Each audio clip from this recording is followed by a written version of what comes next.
நாம் தொடர்ந்து சங்கீதங்களின் புஸ்தகத்தை 5வது அதிகாரத்தை நாம் சிந்தித்துக் கொண்டு வருகிறோம். हम जो है भजन संगीता का 5वां अध्याय ध्यान दे रहे थे. இந்த வாரத்திலும் சங்கீதங்களின் புஸ்தகம் 5வது சங்கீதம் அதனுடைய 12வது வசனத்தை நாம் தியானத்திற்காக எடுத்துக்கொள்ள கர்த்தர் நமக்கு உதவி செய்வாராக. और आज ही भजन संगीता का पुस्तक 5वां अध्याय का 12वां वचन हम ध्यान देंगे.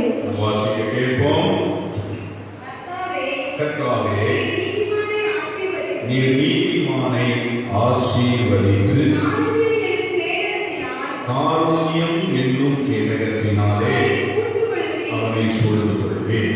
क्योंकि तू धर्मी को आशीष देगा, हे यहोवा तू उसको अपना अनुग्रह रूपी ढाल से घेरे रहेगा. கர்த்தருடைய பரிசுத்த நாமத்துக்கு ஸ்தோத்திரம் உண்டாவதாக.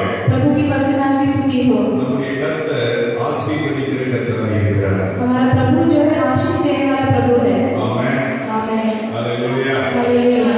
ஆசீர்வதிக்கிற தேவன். वो आशीष देने वाले प्रभु है.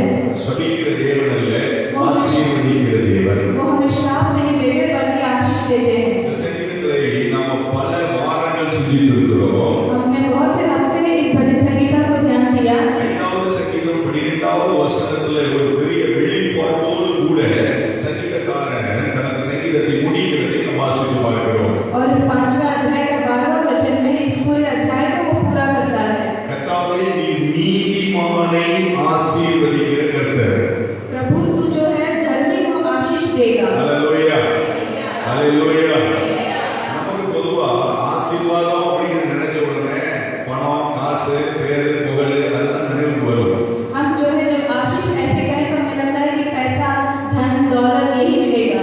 ஆனா கர்த்தருடைய ஆசீர்வாதங்கள் உன்னதத்துக்கு உரிய உத்தமமான ஆசீர்வாதங்கள். लेकिन प्रभु का आशीष जो है वो अनंत जीवन का आशीष है. பரிசுத்த வேதம் சொல்கிறது உத்தம ஆசீர்வாதங்களோடு கூட நீங்க எதிர்கொண்டு வந்து எழுதப்பட்டிருக்கிறது.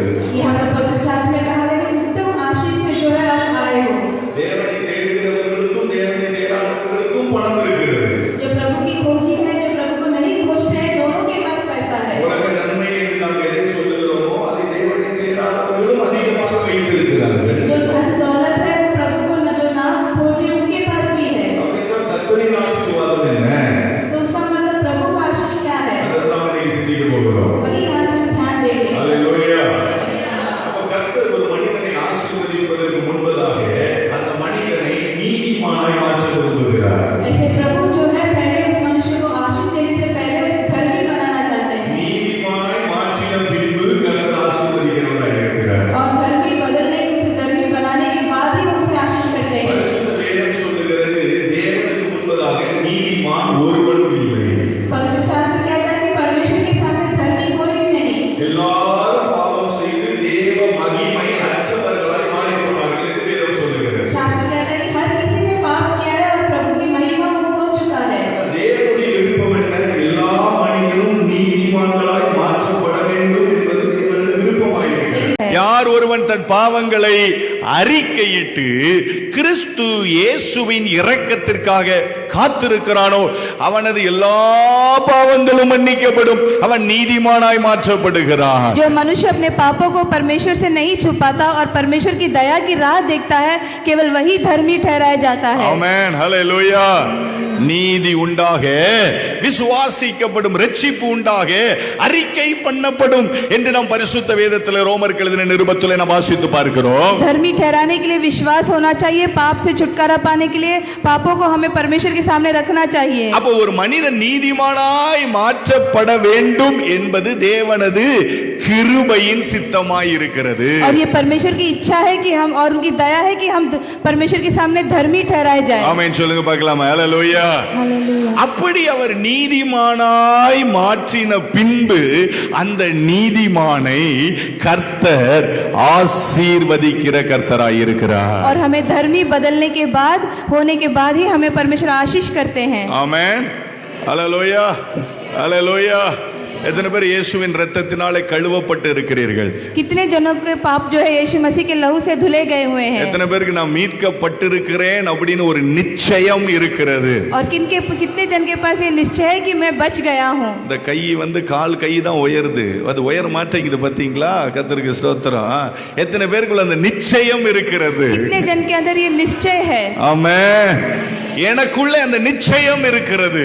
मेरे अंदर ये निश्चय है. எப்படி அந்த நிச்சயம் உண்டாயிற்று?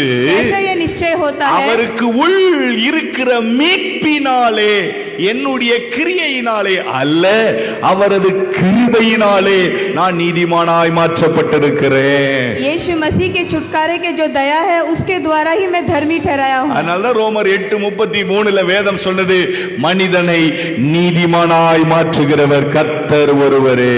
इसीलिए रोमियो के पुस्तक में लिखा गया कि मनुष्य को केवल परमेश्वर ही धर्मी बना सकते हैं. இந்த நீதிமானுக்கு தேவன் கொடுக்கிற ஆசீர்வாதங்கள் எப்படிப்பட்டவைகள்? इस धर्मी मनुष्य को जो है परमेश्वर कैसे आशीष देते हैं? ஒன்னு ரெண்டு காரியங்களை நான் இன்றைக்கு உங்கள் மத்தியிலே வைப்பதற்கு விரும்புகிறேன். आपके सामने कुछ कार्यों को मैं रखना चाहता हूँ. நீதிமொழிகளின் புஸ்தகம் व्यवस्था का पुस्तक 10வது அதிகாரம் उसका அதனுடைய 10वां अध्याय 3வது வசனத்தை நாம் வாசிக்க கேட்போம். नीतिवाचक का पुस्तक 10वां अध्याय 3रा वचन. கர்த்தர் நீதிமான்களை பசியினால் வருந்த விடார். கர்த்தர் நீதிமான்களை பசியினால் வருந்த விடார். துன்மார்க்கருடைய பொருளையோ அகற்றி விடுகிறார். துன்மார்க்கருடைய பொருளையோ அகற்றி விடுகிறார் என்று பரிசுத்த வேதம் சொல்லுகிறது. धर्मी को यहोवा भूखा मरने नहीं देता, परंतु दुष्टों की अभिलाषा वह पूरी होने नहीं देता. நீதிமானுக்கு கொடுக்கக்கூடிய முதல் ஆசீர்வாதம் என்ன தெரியுமா? धर्मी का पहला आशीष क्या है? கர்த்தர் நீதிமான்களை பசியினாலே வருந்த விடார். धर्मी को कभी वो भूखा नहीं रखते. ஹalleluya, ஹalleluya. நீதிமானுக்கு பசி கிடையாது என்று வேதம் சொல்லவில்லை. धर्मी जो है वो कभी भूख नहीं लगता, ऐसा नहीं कहा गया है. பசியினாலே அவன் வருத்தப்படுவதற்கு தேவன் விடமாட்டார். लेकिन वो भूख से कभी नहीं मरेगा. ஆமென். ஆமா, உபாகமத்தின் புஸ்தகத்தில் ஆண்டவர் தான் சொன்னாரு, व्यवस्था के पुस्तक में परमेश्वर ने कहा, நான் உன்னை பசியினால் சிறுமைப்படுத்தி மனுஷன் அப்பத்தினால் மாத்திரம் அல்ல, தேவனுடைய வாயிலிருந்து புறப்படும் ஒவ்வொரு வார்த்தையினாலும் அவன் பிழைப்பான் என்பதை உனக்கு உணர்த்தும்படிக்கு அப்படி செய்தேன், அப்படி செய்தார் அப்படின்னு வேதம் சொல்லுகிறது. ऐसे कहा गया कि मैंने तुझे इस यहोवा ऐसे कहते हैं कि मैंने तुझे इसलिए भूखा रखा ताकि तू ये जाने कि मनुष्य रोटी से नहीं परंतु प्रभु के मुंह से निकले हुए वचनों से ही बचता है. ஹalleluya, ஹalleluya. அதனால ஆண்டவர் சொன்னாரு, எண்ணத்தை உண்போம். முதல்ல ஆரம்பிக்கிறார், எண்ணத்தை உண்போம் என்று கவலைப்படாது இருங்கள், ஏனென்றால் இவைகள் உங்களுக்கு வேண்டியவைகள் என்பதை உங்கள் பரமபிதா அறிந்து வைத்திருக்கிறார். इसीलिए प्रभु कहते हैं कि हम क्या खाएंगे या क्या पहनेंगे, ऐसे आप दुखी मत रहो, क्योंकि तुम्हारे से पहले ही प्रभु ये जानते हैं कि तुम्हें क्या चाहिए. நீதிமான்களின் சந்ததி அப்பத்துக்கு இறங்கி திரிந்ததை நான் கண்டதே இல்லை என்று சங்கீதத்திலே நாம் வாசித்து பார்க்கிறோம். भजन संगीता में ऐसे भी देखते हैं कि धर्मी के जो संतान हैं वो कभी भूखे नहीं रहे. கர்த்தருடைய பரிசுத்த நாமத்துக்கு ஸ்தோத்திரம் உண்டாவதாக. परमेश्वर की पवित्र नाम की स्तुति हो. சங்கீதங்களின் புஸ்தகத்தை நாம் திருப்பிக் கொள்ளலாம். हम भजन संगीता का बुक लेंगे. அதனுடைய 37வது சங்கீதம் 23वां अध्याय அதனுடைய 25வது வசனத்திலே சங்கீதக்காரர் சொல்லுகிறார் பாருங்கள். इसका 25वां वचन कहता है, நான் இளைஞனாய் இருந்தேன், मैं लड़कपन से लेकर நான் முதிர் வயதும் உள்ளவனானேன், बुढ़ापे तक ஆனாலும் देखता आया हूँ, நீதிமான் கைவிடப்பட்டதையும் परंतु ना तो कभी धर्मी को त्यागा हुआ அவன் சந்ததி அப்பத்துக்கு இறங்கி திரிகிறதையும் நான் காணவில்லை என்று கர்த்தருடைய தாசன் சொல்லுகிறதை நாம் கவனித்து பார்க்க முடியும். और ना उसके वंश को टुकड़े मांगते हुए देखा है. தாவீது எழுதின இந்த சங்கீதத்திலே தாவீது சொல்றாரு, दाऊद के इस भजन संगीता में वो कहते हैं, நான் இளைஞனாய் இருந்தேன், मैं लड़कपन था, நான் युवा था। வாலிபனாய் இருக்கிற பொழுது ஆடுகளை மேய்த்து கொண்டிருந்தேன். जब मैं युवा था तब मैं भेड़ बकरियों को चरवाता था। அந்த காலத்திலிருந்து उस दिन से लेकर நான் முதிர் வயது உள்ளவனாய் மாறி போனேன். मैं बूढ़ा हुआ, இப்பொழுது நான் ராஜாவாய் இருக்கிறேன். आज मैं राजा हूँ। இந்த காலம் வரைக்கும் आज तक जो है நான் ஒண்ணு மாத்திரம் இந்த உலகத்துல நான் பார்க்கல. मैंने एक ही नहीं देखा। எதை நான் பார்க்கவில்லை என்றால், किस चीज को मैंने नहीं देखा? நீதிமான் கைவிடப்பட்டதை நான் பார்க்கவே இல்லை. धर्मी कभी नहीं त्यागा गया। அல்லேலூயா, அல்லேலூயா. நீதிமான் ஒருவன் கைவிடப்பட்டதையும் அவன் சந்ததி அப்பத்துக்கு இறந்து, அதாவது பிச்சை எடுக்கிறதையும் நான் கண்டதே இல்லை என்று இந்த ஒரு ராஜா சொல்லுகிறதை நாம் வாசித்து பார்க்கிறோம். एक राजा ऐसे कहता है कि ना कभी धर्मी को त्यागा गया और ना ही कभी उसके वंश रोटी के टुकड़ों की भीख मांगते रहे। பவுல் சொல்றாரு, நான் பசியில இருந்தேன், நான் பட்டினியில இருந்தேன் அப்படின்னு பவுல் சொல்றாரு. प्रेरितों का पौलुस कहता है कि मैं कभी कभी भूखा रहा, ஆனாலும் எல்லாவற்றிலும் மனரம்யமாய் இருக்கத்தக்கதாக தேவ கிருபை அவருக்கு மேல இருந்தது. लेकिन प्रभु का कृपा मेरे अंदर था कि मैंने हर कोई चीज सहा। அது ஒரு பெரிய ஆசீர்வாதம். वो एक बड़ा आशीष है। ஆமென். அது ஒரு பெரிய ஆசீர்வாதம். वो एक बड़ा आशीष है। அல்லேலூயா. அது ஒரு பெரிய ஆசீர்வாதம். ஐயா, நம்மை போஷிக்காமல் தேவன் இருப்பதே இல்லை. ये बड़ा आशीष है कि कभी हमें भूखा हमें रखते नहीं है। எப்படியாவது அவர் நம்மை போஷிப்பார். कैसे ना कैसे वो हमारी जरूरतों को पूरा करते நம்ம हैं। சங்கீதத்துல வாசித்து பார்க்கிற பொழுது, भजन संगीता में जैसे हमने देखा, கர்த்தருக்கு பயப்படுகிறவர்களுக்கு மேலே, இல்லை என்றால் கர்த்தருடைய கிருபைக்கு காத்திருக்கிறவர்களுக்கு மேலே அவரது கண்கள் நோக்கமாயிருக்கிறது என்று வேதம் சொல்லுகிறது. जो हमेशा प्रभु से डरते हैं, प्रभु की आंखें उनके ऊपर होती है। எதுக்கு அவருக்கு கண்கள் நோக்கமாயிருக்கிறதா? क्यों उनकी आंखें हमारे ऊपर है? பஞ்ச காலத்திலே அவர்களுடைய ஆத்துமாவை உயிரோடு வைப்பதற்காக கர்த்தருடைய கண்கள் அவருக்கு மேல நோக்கமாயிருக்கிறது அப்படின்னு சங்கீதம் 33வது சங்கீதம் 19வது வசனத்திலே நாம் வாசித்து பார்க்கிறோம். अकाल के समय जो है हमारे प्राण को बचाने के लिए प्रभु की आंखें हमेशा हमारे ऊपर रहती है। கர்த்தருடைய கண்கள் நீதிமான்களுக்கு மேலே நோக்கமாய் வைக்கப்பட்டு இருக்கிறது. प्रभु की आंखें जो है हमेशा हमारे ऊपर है। ஆமென். அல்லேலூயா, அல்லேலூயா. இந்த சங்கீதக்காரன் இந்த வெளிச்சத்தை அவர் எப்படி பெற்றுக்கொண்டார்? इस भजन संगीता लिखने वाले को कैसे ये बात मिला? நீங்க வீட்ல போய் பொறுமையாக தாவீதின் காரியங்களை 1 சாமுவேல் 2 சாமுவேல் 2 புத்தகத்திலும் வாசித்து பாருங்கள். दाऊद के जो कार्य जो पहले शमूएल और दूसरे शमूएल के पुस्तक में लिखा है, 2 வேளைகளிலே விடாய்த்து போனவர்களாய் வனாந்தரத்திலே இந்த தாவீதின் கூட்டம் அலைந்ததை பரிசுத்த வேதம் நமக்கு சுட்டி காண்பிக்கிறது. दाऊद और उसके संग रहने वाले कैसे जंगल में हेरा फेर फिरते रहे, ये हम बुक में देखते हैं। விடாய்த்து போன இந்த தாவீதுக்கு முதல் முறை அபிகாயில் மூலமாக ஆகாரம் கொடுக்கப்பட்டது என்று பரிசுத்த வேதத்திலே நாம் வாசித்து பார்க்கிறோம். ऐसे दाऊद को जो है फिरने वाले दाऊद को जो है पहले अबीगाइल के द्वारा रोटी मिला। இன்னொரு முறை और दूसरी बार தாவீது பாவம் செஞ்சாரு. दाऊद ने पाप किया அந்த பாவத்துக்காக தேவன் ஒரு காரியத்தை தாவீதின் வாழ்க்கையில அனுமதிச்சாரு. और उस पाप के दो कारण जो है दाऊद की जिंदगी में कुछ कार्य हुए। சொந்த மகன் தாவீதை விரட்டி விட்டாரு. उसके खुद के पुत्र ने उन्हें छोड़ दिया। சொந்த மகனுக்கு பயந்து தாவீது ஓடி போன பொழுது अपने खुद के पुत्र से डरकर जब दाऊद भागे, அங்கேயும் தேவன் தாவீதை போஷிப்பதற்கு பர்சிலா என்று ஒரு மனிதனை ஆயத்தப்படுத்தினார் அப்படின்னு பரிசுத்த வேதத்தில் வாசித்து பார்க்கிறோம். और वहां पर भी दाऊद के भूखों को मिटाने के लिए परसियाल नाम का एक भक्त को परमेश्वर ने भेजा। வனாந்தரத்தில் இருக்கிற அந்த மனுஷனுக்கு, அந்த தாவீதுக்கு அந்த பர்சிலா வந்து மெத்தைகளையும் கலங்களையும் தானியங்களையும் அவன் கொண்டு வந்தான், பயிரையும் கொண்டு வந்தான் என்று பரிசுத்த வேதம் நமக்கு சொல்லுகிறது. ऐसे बहुत से उन्हें खाने का आहार जो है वो दाऊद के लिए लेकर आई। அதனால தான் தாவீது சொல்லுகிறார், इसीलिए दाऊद कहते हैं, என் வாழ்க்கையில நீதிமான் கைவிடப்பட்டதை நான் ஒருபோதும் கண்டதில்லை. मैंने अपनी जिंदगी में धर्मी को त्यागा हुआ कभी नहीं देखा। அல்லேலூயா, அல்லேலூயா, அல்லேலூயா. ஏனென்றால் கர்த்தர் நீதிமானை ஆசீர்வதிக்கிற கர்த்தராய் இருக்கிறார். वो इसीलिए क्योंकि प्रभु जो है धर्मी को आशीष देते हैं। இரண்டாவதாக ஒரு ஆசீர்வாதத்தை கர்த்தர் எப்படி நீதிமானை ஆசீர்வதிக்கிறார்? और दूसरा आशीष का क्या कारण है? நீதிமொழிகளின் புஸ்தகம் 10வது அதிகாரத்தை நாம் திருப்பிக் கொள்ளலாம். नीतिवाचक का पुस्तक 10वां अध्याय हम लेंगे, அதனுடைய 6வது வசனத்தை நாம் வாசிக்க கேட்போம். उसका 6वां वचन। நீதிமானுடைய சிரசின் மேல் நீதிமானுடைய சிரசின் மேலே ஆசீர்வாதங்கள் தங்கும். ஆசீர்வாதங்கள் தங்கும். கொடுமையோ துன்மார்க்கனுடைய வாயை அடைக்கும். கொடுமையோ துன்மார்க்கனுடைய வாயை அடைக்கும் என்று பரிசுத்த வேதம் சொல்லுகிறது. धर्मी पर बहुत से आशीर्वाद होते हैं, परंतु उपद्रव दुष्टों का मुंह छा लेता है। ஹalleluya, ஹalleluya, ஹalleluya. கர்த்தர் நீதிமானை எப்படி ஆசீர்வதிக்கிறாரு? परमेश्वर धर्मी को कैसे आशीष करते हैं? நீதிமானின் சிரசின் மேல் ஆசீர்வாதங்கள் தங்கும்.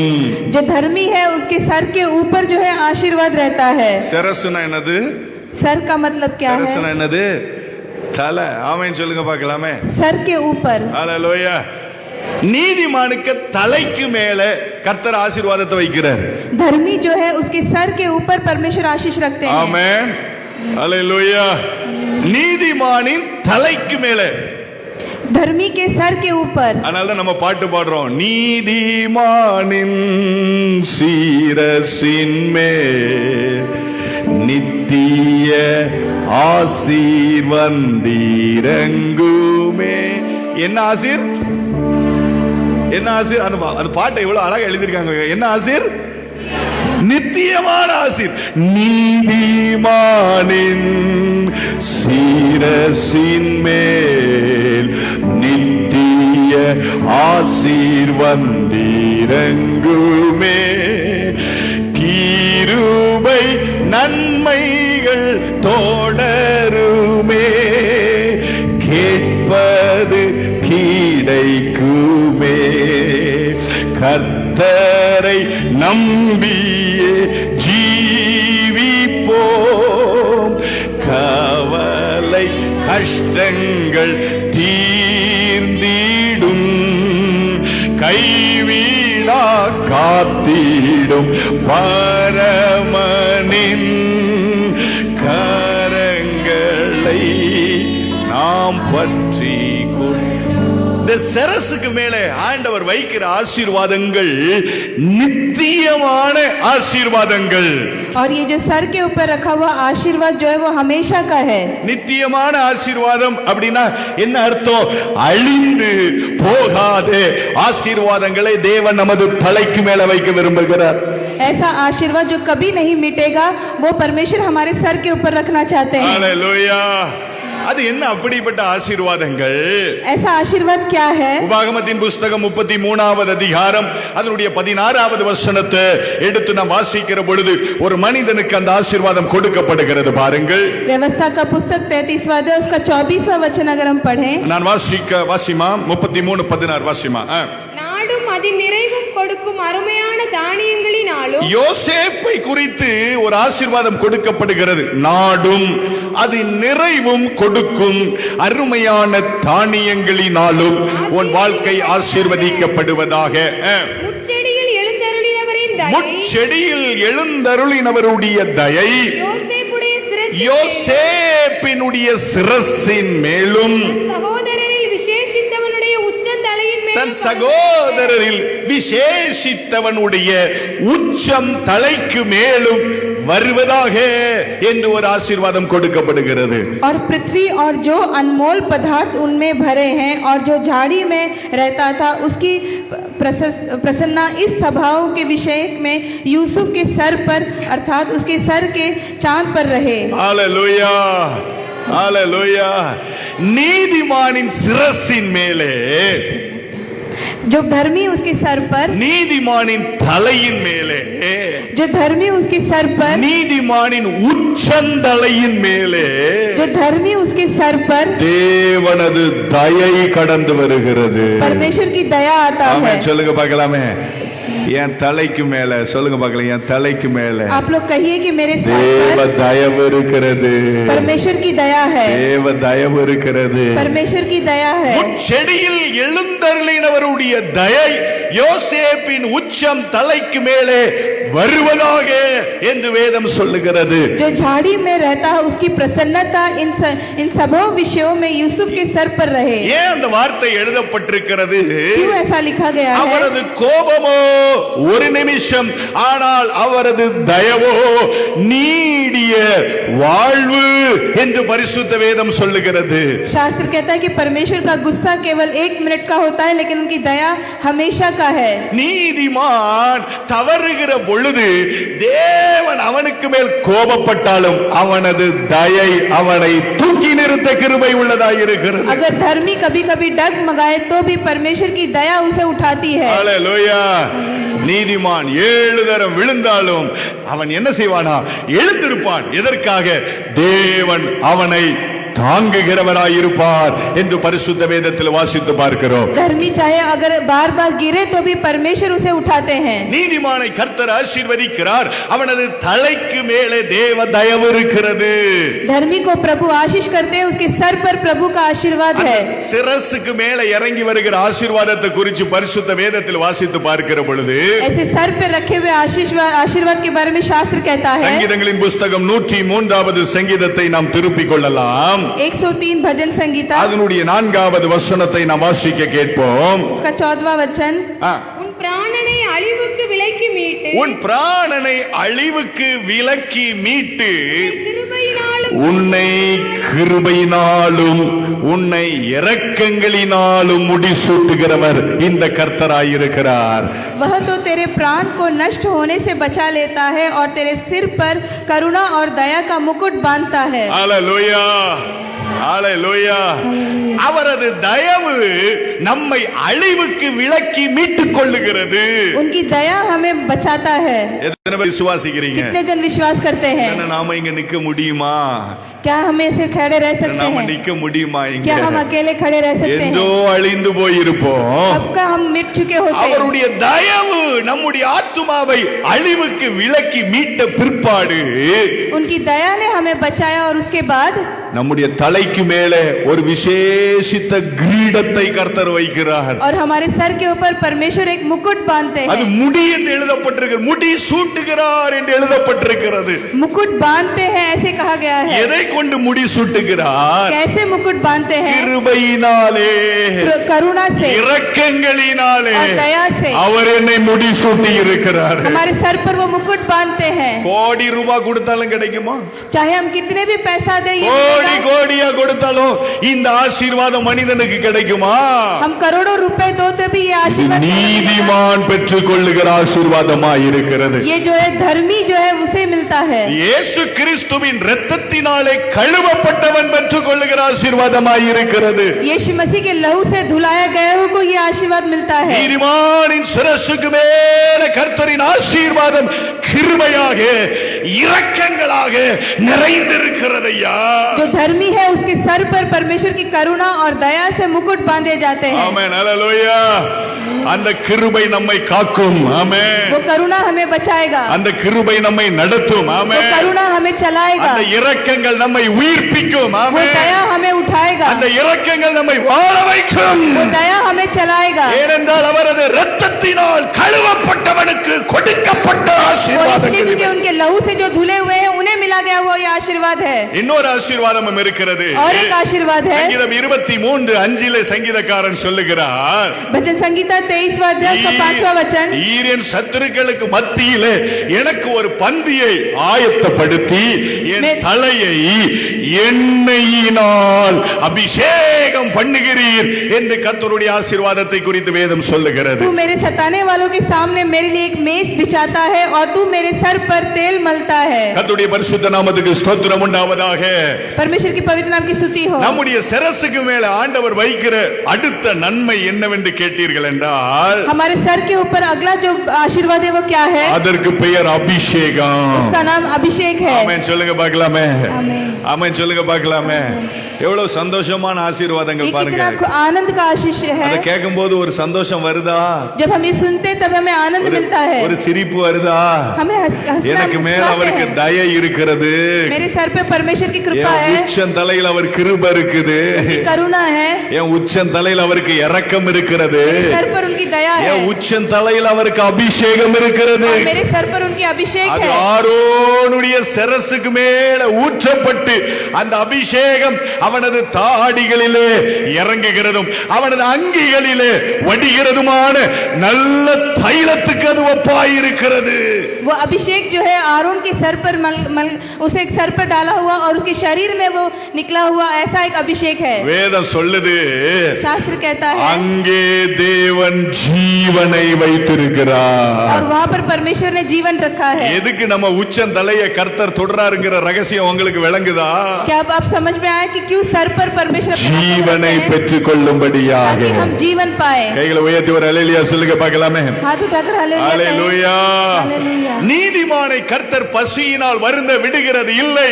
धर्मी को कभी परमेश्वर भूखा नहीं रखते। நீதிமானின் உச்சம் தலைக்கு மேலே கர்த்தரின் ஆசீர்வாதங்கள் வந்து தங்கும். धर्मी के सर पर हमेशा परमेश्वर की आशीर्वाद रहती है। மூன்றாவதாக और तीसरा, நீதிமொழிகளின் புஸ்தகம் 10வது அதிகாரம் 24வது வசனத்தை நாம் வாசிக்க கேட்போம். नीतिवाचक का पुस्तक 10वां अध्याय उसका 24वां वचन। துன்மார்க்கன் பயப்படும் காரியம் துன்மார்க்கன் பயப்படும் காரியம் அவனுக்கு வந்து நேரிடும், அவனுக்கு வந்து நேரிடும். நீதிமான் விரும்புகிற காரியம் நீதிமான் விரும்புகிற காரியம் அவனுக்கு கொடுக்கப்படும். ஆமென் ஆமென். दुष्ट जन जिस विपत्ति से डरते हैं वह उस पर आ पड़ती है, परंतु धर्मियों की लालसा पूरी होती है। கர்த்தருடைய பரிசுத்த நாமத்துக்கு ஸ்தோத்திரம் உண்டாவதாக. परमेश्वर की पवित्र नाम की स्तुति हो। பரிசுத்த வேதம் சொல்லுகிறது, शास्त्र कहता है, நீதிமானை கர்த்தர் ஆசீர்வதிக்கிறார் என்று எழுதப்பட்டிருக்கிறது. धर्मी को परमेश्वर आशीर्वाद करते हैं। அதனுடைய அர்த்தம் என்ன? इसका मतलब क्या है? அவன் விரும்புகிற காரியம் அவனுக்கு கொடுக்கப்படும். जो वो चाहता है वो उसे मिलेगा। இப்பதான் கொஞ்சம் சந்தோஷமே வருது. கர்த்தருக்கு ஸ்தோத்திரம். அவன் விரும்புகிற காரியத்தை தேவன் அவனுக்கு கொடுப்பார். जो वो चाहता है वो उसे मिलेगा। ஏன் அவ்வளவு சாலிடா அந்த வார்த்தை அப்படி சொல்லுது? ये ऐसे कैसा वचन कहता है? ஏன்னா அவன் எதை விரும்பினாலும் கர்த்தருக்கு சித்தத்தின் படிதான் அவன் விரும்புவான் அப்படிங்கறத கர்த்தர் அறிஞ்சு வச்சிருக்கிறார். क्योंकि वो जो भी चाहेगा वो परमेश्वर की इच्छा के द्वारा होगा। அவன் விரும்புகிற காரியம் அவனுக்கு கொடுக்கப்படும். वो जो भी चाहता है उसे मिलेगा। அவன் மனசுல ஒண்ணு நினைச்சா அது தானா நடக்கும். अगर उसने अपने मन में कुछ सोचा तो वो पूरा होगा। அடேங்கப்பா, கர்த்தருக்கு சோத்திரம். எல்லாம் அப்படியே யோசிச்சுட்டு இருக்காங்க, என்னத்த நடக்குது. கர்த்தருக்கு சோத்திரம். அவன் நினைத்தால் ஐயா அவன் விரும்புகிற காரியம் நடக்கும் அப்படின்னு வேதம் சொல்லுகிறது. ஐயா शास्त्र कहता है कि धर्मी जो कुछ सोचता है वो पूरा होता है। இயேசு கிறிஸ்துவின் இரத்தத்தினாலே கழுவப்பட்டவர்கள், यीशु मसीह के लहू से धुले हुए, கிறிஸ்து இயேசுவின் சித்தத்தின்படி அவர்கள் மனதிலே எதை விரும்பினாலும் அதை கொடுக்கிற ஆசீர்வாதத்தை தேவன் அவனுக்கு மேல வைக்கிறார். ऐसे जो उनके लहू से धुले हुए हैं, जो भी अपने मन में सोचते हैं वो उसे पूरा होता है। அது எப்படி நடக்கும் அப்படின்னு பாத்தீங்கன்னா, वो कैसा पूरा होगा? சங்கீதங்களின் புஸ்தகத்தை திருப்பிக் கொள்ளுங்க. 20வது சங்கீதம் அதனுடைய 4வது வசனத்தை நாம வாசிக்க கேட்போம். भजन संगीता 20वां अध्याय उसका 4था वचन। அவர் உமது மன விருப்பத்தின்படி உமக்கு தந்தருளி, அவர் உமது மன விருப்பத்தின்படி உமக்கு தந்தருளி, உமது ஆலோசனைகளை எல்லாம் நிறைவேற்றுவாராக. உமது ஆலோசனைகளை எல்லாம் நிறைவேற்றுவாராக. वह तेरे मन की इच्छा पूरी करे और तेरी सारी युक्ति को सफल करे। அவன் விரும்புகிற காரியம் அவனுக்கு கொடுக்கப்படும் என்று சொன்னால் என்ன அர்த்தம்? मन की इच्छा पूरी होने का मतलब क्या है? உங்கள் ஆலோசனைகளை அவர் நிறைவேற்றுகிறவராயிருப்பார். अपनी हमारी जो सारी युक्ति है उसे सफल करते हैं। கைகளை உயர்த்தி ஒரு அல்லேலூயா சொல்லுங்க பார்க்கலாமே.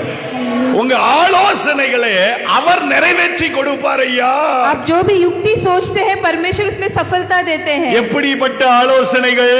कैसे युक्तियां? உச்சந்தலையில ஊற்றப்பட்ட அபிஷேகத்தோடு பரிசுத்த ஆவியானவரோடு கூடிய உங்கள் ஆலோசனைகளை அவர் நிறைவேற்றி கொடுப்பார். जब हम पवित्र आत्मा के संग रहकर युक्ति करते हैं तभी उसे वो पूरा होता है। சங்கீதங்களின் புஸ்தகம் 21வது சங்கீதம் 2வது வசனத்தை எடுத்து வாசிங்க பார்க்கலாம். 31वां 21वां भजन संगीत उसका दूसरा वचन। வாசிங்க. அவருடைய மன விருப்பத்தின்படி அவருடைய மன விருப்பத்தின்படி நீர் அவருக்கு தந்தருளி நீர் அவருக்கு தந்தருளி அவருடைய உதடுகளின் விண்ணப்பத்தை தள்ளாதிருக்கிறீர் அவருடைய உதடுகளின் விண்ணப்பத்தை தள்ளாதிருக்கிறீர் என்று பரிசுத்த வேதம் சொல்லுகிறது. तूने उसके मनोरथ को पूरा किया है और उसके मुंह की विनती को तूने अस्वीकार नहीं किया। கர்த்தருடைய பரிசுத்த நாமத்துக்கு ஸ்தோத்திரம் உண்டாவதாக. प्रभु की पवित्र नाम की स्तुति हो। ஹalleluya ஹalleluya. அவன் விரும்புகிறது அவனுக்கு கொடுக்கப்படும் என்று சொன்னால் என்ன அர்த்தம்? जो वो चाहता है उसे मिलेगा, उसका मतलब क्या है? அவனது உதடுகளின் விண்ணப்பத்திற்கு பரலோக தேவன் நிச்சயம் பதில் கொடுப்பார். वो जो भी विनती करता है परमेश्वर जरूर उसे वो देंगे। Glory to God. Hallelujah. அவன் உதடுகளின் விண்ணப்பம் ஒரு நாளும் ஒருபோதும் வெறுமையாய் போகாது. उसकी विनती जो है कभी अस्वीकार नहीं होगी। அவனது உதடுகளின் விண்ணப்பத்திற்கு அவர் நிச்சயமாய் பதில் கொடுத்தே தீருவார் என்பது நீதிமானுக்கு கிடைத்த ஆசீர்வாதம். धर्मी को ये आशीष मिला है कि वो जो भी प्रार्थना करेगा उसे पूरा होगा। நீதிமான் வாயிலிருந்து ஒரு வார்த்தை ஜெபமா வெளியே வந்துருச்சு அப்படின்னா அந்த ஜெபத்துக்கு பதில் வந்தே தீரும்.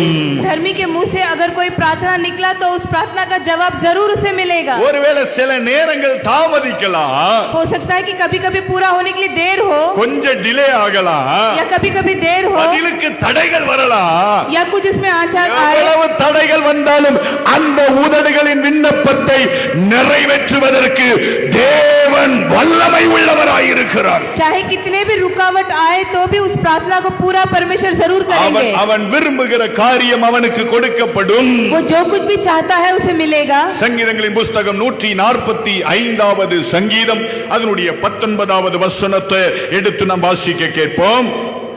हम भजन संगीता का पुस्तक लेंगे।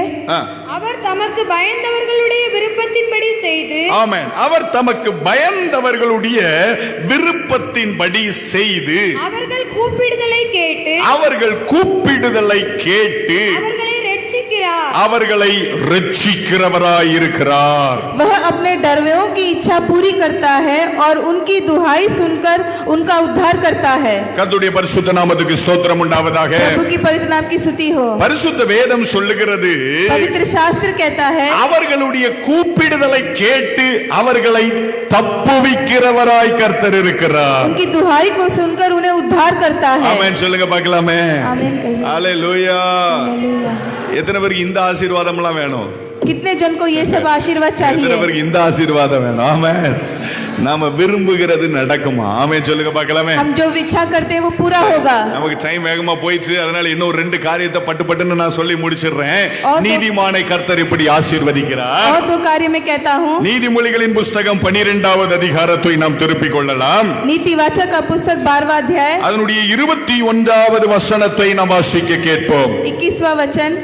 விவேகமுள்ள மனுஷன் நீதிமொழிகள் 12:21மா? நீதிமானுக்கு ஒரு கேடும் வராது நீதிமானுக்கு ஒரு கேடும் வராது. धर्मी को हानि नहीं होती है। நான் நினைச்சேன் ஒரு பெரிய அல்லேலியா வந்துரும் போல இருக்குன்னு நினைச்சிட்டேன். கர்த்தருக்கு ஸ்தோத்திரம். அல்லேலூயா. நீதிமானுக்கு ஒரு கேடும் வராது ஐயா. धर्मी को कभी कोई हानि नहीं होती। हालेलुया। யாருக்கு வராது? அவன் எங்க இருக்கான்? அவன் எங்க இருக்கான்? கர்த்தருக்கு ஸ்தோத்திரம். இப்ப நிறைய பேர் அதான் யோசிச்சிட்டு இருக்கான், அவன் எங்க இருக்கான்? ஒரு கேடும் வராது அப்படிங்கிறவன் அவன் எங்க இருக்கிறான்? ஐயா, இயேசுவின் இரத்தத்தினால கழுவப்பட்ட அத்தனை பேரும் நீதிமான்கள் தான் ஐயா. यीशु मसीह के लहू से धुले गए हुए हर कोई धर्मी है। ஹalleluya. அவனுக்கு ஒரு கேடும் வரவே வராது. उसे कभी कोई हानि नहीं होगी। அப்ப நமக்கு யோசிக்க தோணும், இவ்வளவு பிரச்சனை வருது, அத பத்தி என்ன சொல்றீங்க அப்படின்னு சொல்லி யோசிக்க தோணும் இல்லையா? तो हम कभी-कभी ये सोचेंगे कि हमारी जिंदगी में कितना परिश्रम उठाते हैं। சங்கீதம் 34:19 வாசிச்சு பார்க்கும்போது भजन संगीता 34वां अध्याय 19वां वचन अगर हम வேதம் पढ़ें, சொல்லுது, शास्त्र कहता है நீதிமானுக்கு வரும் துன்பங்கள் அநேகமாயிருக்கும், ஆனால் கர்த்தர் அவைகள் எல்லாவற்றிலும் இருந்து அவனை விடுவிக்க வல்லவராயிருக்கிறார். धर्मी पर बहुत सी विपत्तियां आ पड़ती है परंतु यहोवा उन सबसे उन्हें बचाते ஏன்னா हैं। அவனுக்கு ஒரு கேடும் வராதையா, कोई हानि उसे नहीं होगी। அவனுக்கு துன்பம் இல்லை என்ற அர்த்தம் அல்ல, उसका मतलब ये नहीं कि वो विपत्ति அநேக துன்பங்கள் வரும், बहुत सा परिश्रम उठाएगा, அநேக துன்பங்கள் வரும், बहुत सी विपत्तियां होगी, ஆனால் அவைகள் எல்லாவற்றிலும் இருந்து அவனை விடுவிக்கிற கர்த்தர் அவனோடு கூட இருக்கிறார். लेकिन इन सबसे बचाने वाला प्रभु उनके संग है। அதனால நம்ம வாசிச்சு பார்த்தோம் இல்லையா, சங்கீதம் 5:12 அவர் நீதிமானை ஆசீர்வதித்து காருண்யம் என்னும் கேடகத்தினாலே அவனை சூழ்ந்து கொள்ளுகிறார் என்று வசனம் சொல்லுகிறது. जैसे हमने पढ़ा कि परमेश्वर जो है उसे अपने करुणा और दया से उसके सर पर मुकुट बांधते हैं। the favor இல்லனா காருண்யம், the favor of God அப்படினு சொல்லப்படுகிற ஒரு ஷீல்ட், ஒரு கேடகம் நம்மை சூழ்ந்திருக்கிறபடியினால் நமக்கு விரோதமா எவ்வளவு பிரச்சனை வந்தாலும் ஒரு கேடும் அணுகாதபடிக்கு தேவன் நம்மை பாதுகாப்பார் ஐயா. करुणा उनकी दया हमारे चारों ओर है, इसीलिए चाहे कोई भी विपत्ति आए हमें कोई हानि नहीं होगी। ஆமென். आमीन। எப்படி ஒரு நல்ல ஆசீர்வாதம் பாருங்க. ஆமென் சொல்லுங்க பார்க்கலாமே. எவ்வளவு நல்ல ஆசீர்வாதம் பாருங்க. ஆமென். कितना अच्छा एक आशीष है। ஹalleluya. இன்னும் நிறைய பிரச்சனை வரட்டு பரவாயில்ல, चाहे कितने भी परिश्रम आए, ஏன்னா என்ன சுத்தி காருண்யம் என்கிற கேடகம் क्योंकि இருக்கு. प्रभु की करुणा मेरे चारों ओर है। ஐயா நீதிமானுக்கு ஒரு கேடு வராதுன்னு வசனம் சொல்லுது ஐயா. वचन कहता है कि धर्मी को कोई हानि नहीं ஒரு होगी। 3 தடவை அறிக்கை பண்ணுங்க பார்க்கலாம், எனக்கு ஒரு கேடு வராது. हम 3 बार कहें कि मेरे लिए कोई हानि नहीं होगी। ஆமா, வராது வராது வராது. கர்த்தருக்கு ஸ்தோத்திரம். 2 நாள் லீவ் இன்னைக்கு. நான் 2 दिन मैंने जो है छुट्टी लिया, ஃபுல்லா படுத்தே கிடந்தேன். கர்த்தருக்கு ஸ்தோத்திரம். पूरे दिन में सोया रहा। சரீர பலகீனம். वो इसलिए क्योंकि मैं निर्बल हूँ। கேட்டாங்க இன்னைக்கு உங்களால பேச முடியுமா அப்படின்னு. तब मुझे पूछा गया कि क्या आप ஒரு बोल सकते கேடு हो? வராது. कोई भी विपत्ति नहीं आती। ஆமென். துன்பம் அநேகமாய் இருக்கும், ஆனா கர்த்தர் அவைகள் எல்லாவற்றிலும் இருந்து அவனை விடுவிக்கிறவராய் இருக்கிறார். चाहे कितना भी परिश्रम हो, हर से परमेश्वर हमें छुटकारा दिलाते அது हैं। தேவன் நமக்கு வச்சிருக்கிற ஆசீர்வாதம். वो परमेश्वर ने हमारे ऊपर रखा हुआ कृपा है। ஆமென் சொல்லுங்க பார்க்கலாமே. ஹalleluya. அஞ்சாவதாக और 5वां, நீதிமான கர்த்தர் எப்படி ஆசீர்வதிக்கிறாரு? धर्मी को प्रभु कैसे आशीष करते हैं। நீதிமொழிகளின் புஸ்தகம் नीतिवाचक का அதனுடைய पुस्तक 11வது அதிகாரம் 11वां अध्याय 30வது வசனத்தை வாசிப்போமா? 30वां வேதம் சொல்லுது பாருங்க. நீதிமொழிகள் 11:30 வாசிமா. நீதிமானுடைய பலன் நீதிமானுடைய பலன் ஜீவ விருட்சம். धर्मी का जो प्रतिफल है वो जीवन वाला वृक्ष है। ஹalleluya. நீதிமான்களுக்கு பலன் என்ன அப்படின்னா ஜீவ விருட்சமா. ஆமென் சொல்லுங்க பார்க்கலாம். धर्मी का प्रतिफल जीवन का वृक्ष होता है। ஆமென் சொல்லுங்க பார்க்கலாமே. ஆமென் சொல்லுங்க பார்க்கலாமே. கர்த்தர் நீதிமான்களுக்கு ஜீவ விருட்சத்தை கொடுக்க விரும்புறாரு. धर्मी को जो है परमेश्वर जीवन वाला वृक्ष देना எத்தனை चाहते பேருக்கு हैं। சந்தோஷமா இருக்கு? कितने जन खुश है? எத்தனை பேருக்கு சந்தோஷமா இருக்கு? எத்தனை பேருக்கு சந்தோஷமா இருக்கு? ஜீவ விருட்சத்தை கொடுக்க விரும்புறாரு. परमेश्वर चाहते हैं कि जीवन का वृक्ष हमें दे। நீங்க வீட்ல போய் பொறுமையா வாசிங்க. आप घर पर जाकर उसे और भी पढ़िए। நீதிமொழிகள் 3:18 சொல்லுகிறது, नीतिवाचक 3 और 18वां अध्याय, ஞானத்தை அடைந்தவர்களுக்கு ஜீவ விருட்சம், அதை பற்றி கொள்ளுகிறவன் பாக்கியவான் என்று பரிசுத்த வேதம் சொல்லுகிறது. जो परमेश्वर से ज्ञान से भरे उसे जीवन का वृक्ष मिलेगा। அப்படின்னா என்ன அர்த்தம்? उसका मतलब क्या है? நீதிமானோடு கூட தேவ ஞானம் தங்கி இருக்கும். धर्मी के संग परमेश्वर का ज्ञान भी होगा। எவ்வளவு பெரிய ஆசீர்வாதம். கைகளை உயர்த்தி ஆண்டவரை மகிமைப்படுத்துங்க பார்க்கலாம். परमेश्वर की महिमा करें। ஹalleluya. நீதிமொழிகள் 15வது அதிகாரம் 4வது வசனம் சொல்லுகிறது, नीतिवाचक 15वां अध्याय उसका 4था वचन, ஆரோக்கியமுள்ள நாவு ஜீவ விருட்சம் அப்படின்னு எழுதப்பட்டிருக்கிறது. जो अच्छा वृक्ष है वो। அப்படின்னா என்ன அர்த்தம்? उसका मतलब क्या है? நீதிமானுக்கு ஆரோக்கியமுள்ள நாக்கு இருக்கும். जो धर्मी है उसे आरोग्य मिलेगा। ஹalleluya. ஹalleluya. அப்படின்னா என்ன? நல்ல டேஸ்ட் எல்லாம் தெரியும். அப்படியா? उसका मतलब वो बहुत स्वादिष्ट होगा, ऐसा है क्या? நல்ல ஆரோக்கியம். சில நாக்குல என்ன செய்யாது? உடம்பு சரியில்லைன்னு உடனே நாக்குல என்ன செய்யாது? டேஸ்ட் தெரியாது. அப்படின்னா என்ன அர்த்தம்? அந்த நாக்குல என்ன இல்ல? ஆரோக்கியம் இல்ல. कभी कभी हमारे जबान में जो है टेस्ट नहीं ஆனா होता, ஆரோக்கியம் உள்ள நாவை குறித்து வேதம் சொல்லுகிறது, ஐயா அது ஜீவ விருட்சம் ஐயா. लेकिन वो जो है जीवन का वृक्ष है। வேதம் சொல்லுது. நீதிமொழிகள்ல வாசிச்சு பார்க்கும்போது, हम नीतिवाचक का जब पढ़े, நீதிமானுடைய நாவு சுத்த வெள்ளி என்று எழுதப்பட்டிருக்கிறது. சொல்லப்பட்டிருக்கிறது, धर्मी का जो जबान है वो शुद्ध चांदी है, அவனுடைய உதடுகள் அநேகரை போஷிக்கும் என்று பரிசுத்த வேதம் சொல்லுகிறது. और उसकी जो होठ है वो बहुत से लोगों के भूख को அப்படின்னா என்ன भरेगा। அர்த்தம்? इसका मतलब क्या है? நீதிமானாக்கப்பட்டவனுடைய வாயிலிருந்து வெளிப்படுகிற வார்த்தைகள் அநேக பேரை பலன் கொள்ள வைக்கும் ஐயா.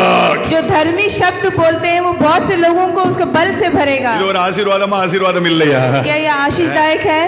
இந்த உலகத்துல இருக்கிறவன் நல்லா வாழ்றவனையும் நாசமாக்கிடுவானுங்க, हम நல்லா வாழ்றவனையும் நாசமாக்கி விட்டுருவானுங்க.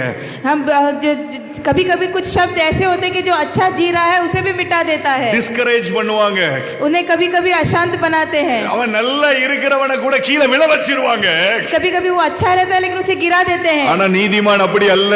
लेकिन धर्मी वैसा அவன் नहीं, நாவு ஆரோக்கியமுள்ள நாவு. उसकी होठ में जो है அந்த अच्छी बातें வாயிலிருந்து आती है, வெளிப்படுகிற வார்த்தைகளினாலே விழுந்து கிடக்கிறவர்கள் எழும்புவார்கள் ஐயா. उसके मुंह की बातों से जो गिरा हुआ है वो भी उठ जाता है। அப்படி ஒரு ஆசீர்வாதத்தை கர்த்தர் நமக்கு மேல வச்சிருக்கிறாரு. ऐसा एक आशीष परमेश्वर ने हमारे ऊपर रखा है। ஆமென், ஹalleluya. அதனால நம்ம வாயிலிருந்து சில வார்த்தைகள் புறப்பட்டு போகிற பொழுது ஜனங்களை தேவன் உயிர்ப்பிக்கிறார். इसीलिए कभी कभी हमारे शब्दों के द्वारा लोगों को परमेश्वर उठाते हैं। காரணம் என்ன?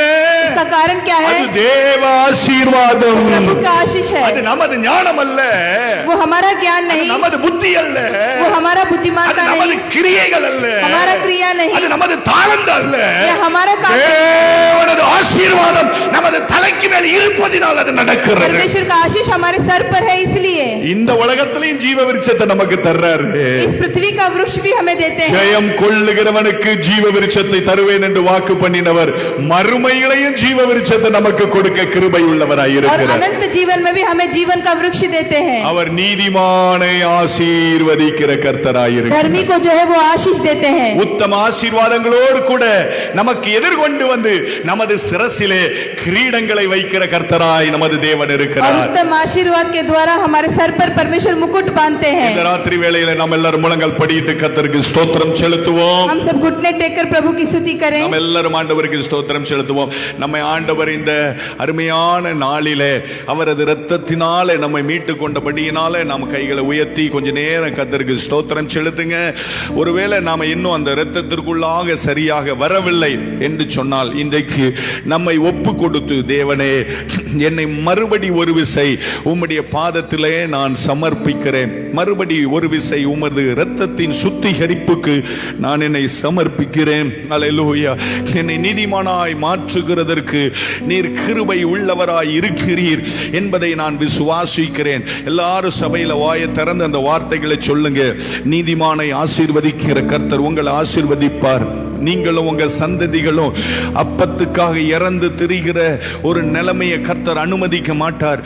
நீதிமான் கைவிடப்பட்டதை இந்த உலகம் கண்டது இல்லை, காணப்போகிறதும் இல்லை. கர்த்தர் உங்களை ஒருபோதும் ஒரு நாளும் கைவிடவே மாட்டார். நீதிமானின் சிரசுக்கு மேலே அவரது ஆசீர்வாதங்கள் வந்து தங்கும், அவரது தயை வந்து தங்கும், அவரது கிருபை வந்து தங்கும், அவரது இரக்கங்கள் ஹல்லேலூயா அது வந்து தங்கும், அவரது அபிஷேகம் வந்து தங்கும். நீதிமான் விரும்பினது அவனுக்கு கொடுக்கப்படும், அவனது ஆலோசனைகள் நிறைவேற்றப்படும், அவனது உதடுகளின் விண்ணப்பங்கள் ஹல்லேலூயா அவைகள் நிறைவேற்றப்படும். அவனது ஜெபத்தை கேட்டு கர்த்தர் அவனை விடுவிக்கிறவராய் இருப்பார். நீதிமானுக்கு ஒரு கேடும் வராது, ஏனென்றால் கர்த்தர் எல்லாவற்றிலும் இருந்து அவனை விடுவிக்க வல்லமை உடையவராய் காருண்யம் என்னும் கேடகத்தினாலே அவனை சூழ்ந்து கொள்ளுகிறவராய் இருப்பார். நீதிமானுக்கு ஞானம் என்கிற ஜீவ விருட்சத்தை கொடுப்பார். நீதிமானுக்கு ஆரோக்கியமுள்ள நாவு என்கிற ஜீவ விருட்சத்தை கொடுப்பார். அவரது இரத்தத்தினால் கழுவப்பட்டவர்களுக்கு மறுமையிலே ஹல்லேலூயா பரதீசின் மத்தியில் இருக்கிற ஜீவ விருட்சத்தின் கனியை புசிக்க கொடுப்பேன் என்று சொல்லி இருக்கிறார். இந்த அருமையான உத்தம ஆசீர்வாதங்களுக்காக எல்லார் வாய்களை திறந்து கர்த்தருக்கு ஸ்தோத்திரம் செலுத்துவோமா? எல்லார் வாய்களை திறந்து கர்த்தருக்கு ஸ்தோத்திரம், நல்ல சத்தம் உயர்த்தி ஸ்தோத்திரம் பண்ணுங்க பார்க்கலாம். நல்ல சத்தம் உயர்த்தி இந்த உத்தம ஆசீர்வாதங்களுக்காக கர்த்தருக்கு ஸ்தோத்திரம். Hallelujah hallelujah. C minor. Hallelujah ஹalleluya ஹalleluya.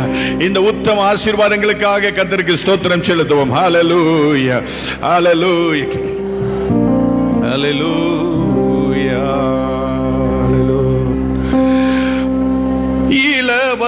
இலவசமாய் கிருபையினால்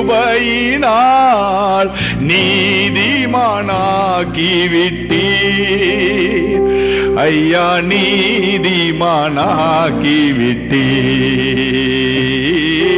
வாழ்த்துகிறோம், வணங்குகிறோம், போற்றுகிறோம் தேவா. வாழ்த்துகிறோம், வணங்குகிறோம், போற்றுகிறோம் தேவா. உம்மாவியினால் வார்த்தையினால் மறுபடி பிறக்கச் செய்தீர். நல்ல கைதட்டி பாடுங்க பார்க்கலாம்.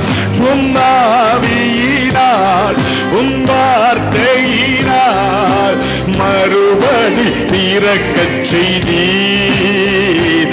என்னை மறுபடி பிறக்கச் செய்தீர். வாழ்த்துகிறேன். நல்ல வாயை திறந்து ஆமென் ஆமென் தேவா. உன் இரத்தத்தால் தெளிக்கப்பட்டோம், ஒப்புரவாக்கப்பட்டோம். ஆமென்.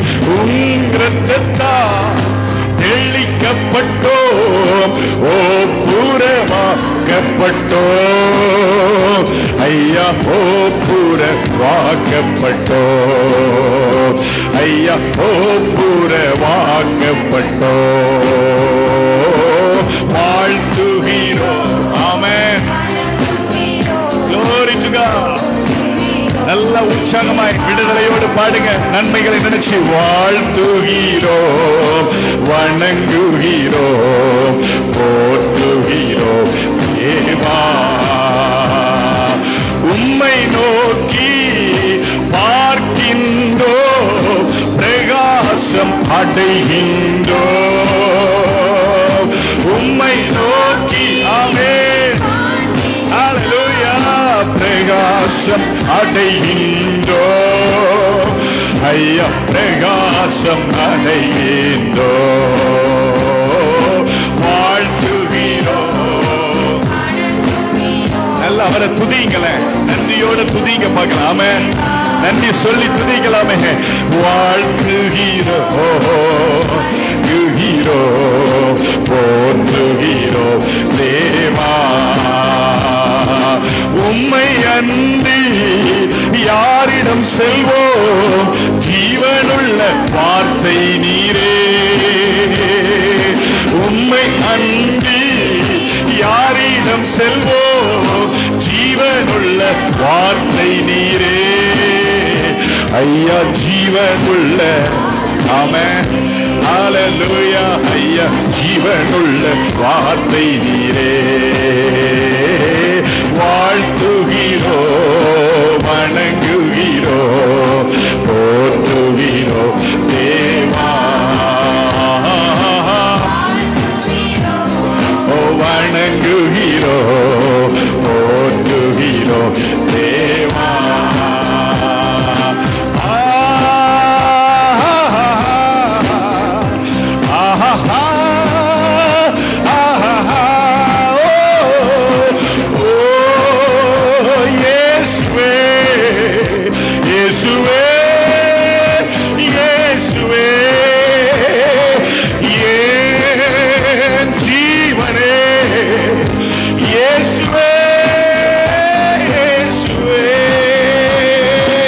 தட்டி கொஞ்ச நேரம் ஆண்டவருக்கு நன்றி சொல்லுங்க பார்க்கலாம்.